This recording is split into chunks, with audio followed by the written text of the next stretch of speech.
నిన్న కావేరీ జలాల విషయంలో జరిగినటువంటి నిరసనలు ఏవైతే ఉన్నాయో తమిళనాడులో అన్ని పార్టీల వారు ఆ యొక్క నిరసనలు అయితే చేశారు.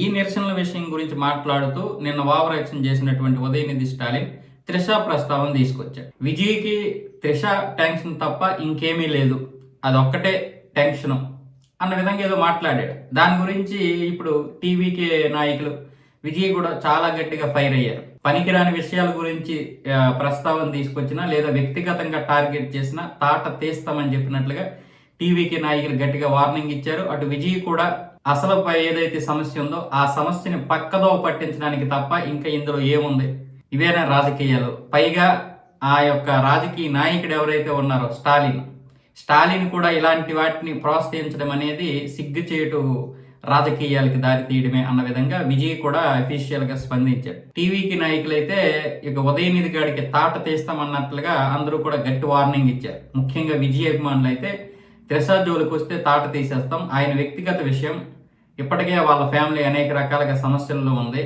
అయినా సరే ఆయన రాష్ట్రాన్ని పరిపాలిస్తున్నాడు, అందులో ఏవైనా లోపాలు ఉంటే విమర్శించండి, కానీ వాస్తవంగా నేను దేనికోసం మనం నిరసనలు చేశాం? కావేరీ జలాలు కర్ణాటక నుంచి రావాలి, డెల్టా ప్రాంత రైతులకి ప్రయోజనం చేకూరాలి, అది కదా.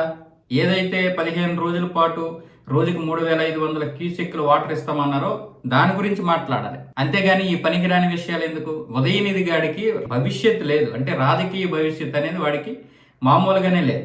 వాడు వీడియోని ఎందుకంటుందంటే వాడు అనే దానికే వాడు అర్హతడు.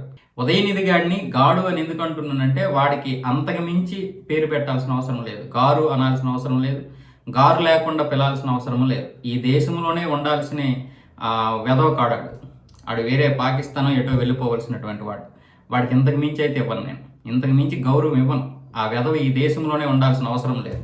ఇలాంటి వెధవలు ఉన్నంత వరకు దేశంలోనూ రాష్ట్రాల్లోనూ ఎప్పటికీ ఏదో జరుగుతూనే ఉంటుంది.